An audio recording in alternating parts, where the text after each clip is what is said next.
கர்த்தருடைய பரிசுத்த நாமம் மகிமைப்படுவதாக. உயிர்த்தெழுந்து வல்லமுள்ள இயேசு கிறிஸ்துவின் நாமத்தினால இந்த கால பொழுதில் உங்களை சந்திப்பதை குறித்து நான் மிகுந்த மகிழ்ச்சி அடைகிறேன். அன்பான தேவ ஜனங்களே, இந்த நாளிலே கர்த்தர் நமக்கு கொடுத்திருக்கிற இறை வார்த்தையானது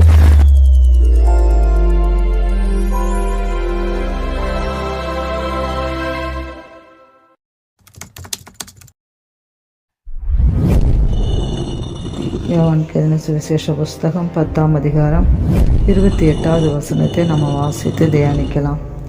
நான் அவைகளுக்கு நித்திய ஜீவனை கொடுக்கிறேன், அவைகள் ஒரு காலம் கெட்டு போவதில்லை, ஒருவனும் அவைகளை என் கையில் இருந்து பறித்து கொள்வதும் இல்லை. அன்பான தேவ ஜனங்களே, நீங்கள் கர்த்தருடைய கரத்தில் இருக்கிறீர்கள்.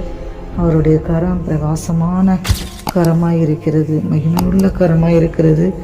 7 நட்சத்திரங்களை கைகளில் ஏந்திருக்கிற கரம், அவருடைய பலமுள்ள வல்லமுள்ள கரத்திலிருந்து உங்களை யாரும் பறித்து விட முடியாது. தேவ ஜனங்களே, கர்த்தர் அன்போடு கூட சொல்லுகிறார், நான் உங்களுக்காக ஜீவனை கொடுத்திருக்கிறேன், உங்களை என் உள்ளங்கையில் வரைந்திருக்கிறேன், உங்களுக்காக நான் ரத்தம் சிந்திருக்கிறேன், உங்களை என் கையில் இருந்து யாரும் பறித்து கொள்ள முடியும் என்று கேட்கிறார். கர்த்தர் தமது கரத்தை நிழலினால் என்னை மறைத்து, என்னை துலக்கமான அம்பாக்கி என்னை மறைத்து கொள்ளுகிறார். என் காலங்கள் உமது கரத்தில் இருக்கிறது. அந்த சங்கீதக்காரன் சொன்னது போல, என் மகனே மகளே, நீ என் கையில் இருக்கிறார்.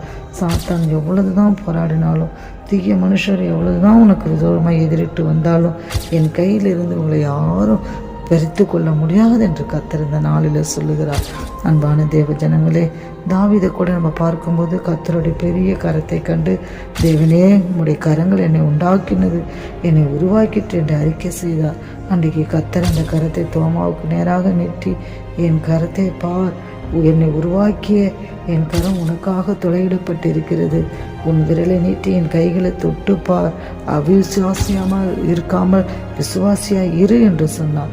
தேவ ஜனங்களே, இந்த நாட்களில் கூட அருமையான தேவனுடைய பிள்ளைகளே, இயேசு கிறிஸ்து தமது கரத்திலிருந்து வழிகிற இரத்தத்தினால உங்களை என்னையும் மீட்டு இருக்கிறார். உங்கள் மேலே விரித்திருக்கிற அவருடைய கொடி, அவருடைய நேசமே வேதம் கேட்கிறது.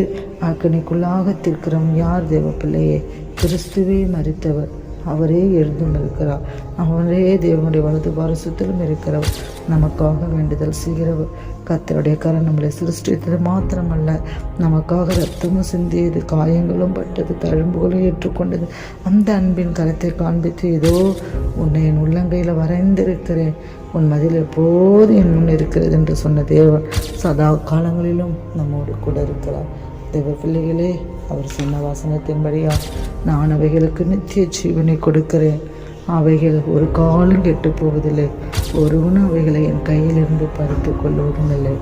தேவ ஜனங்களே, இந்த நாளிலே கூட கர்த்தர் அன்போடு கூட சொல்லுகிறார், நான் உங்களுக்காக ஜீவனை கொடுத்திருக்கிறேன், அது என் கையிலிருந்து யாரும் பறித்து கொள்ள முடியாது. நிச்சயமாகவே பிள்ளைகளை விசுவாசத்தோடு இருப்போம். கர்த்தர் நம்மளை உள்ளங்கையில் வரைந்திருக்கிற தேவனை நோக்கி பார்ப்போம். அவர் நிச்சயமாக நமக்கு ஆறுதல் படுத்துவார். வச்சுருப்போமா? கர்த்தாவே, இந்த காலவெளியில் கூட இந்த வசனத்தை கேட்குற ஒவ்வொரு பிள்ளைகளுடைய வாழ்க்கையிலும் நீங்கள் கூட இருங்க, அற்புதம் செய்யுங்க, ஆசீர்வதிங்க. இதை கேட்குற பிள்ளைகள் வாழ்க்கையில் நித்திய ஜீவனை கொடுங்க. இயேசு நாமத்தில் ஜெபிக்கிறோம் பிதாவே.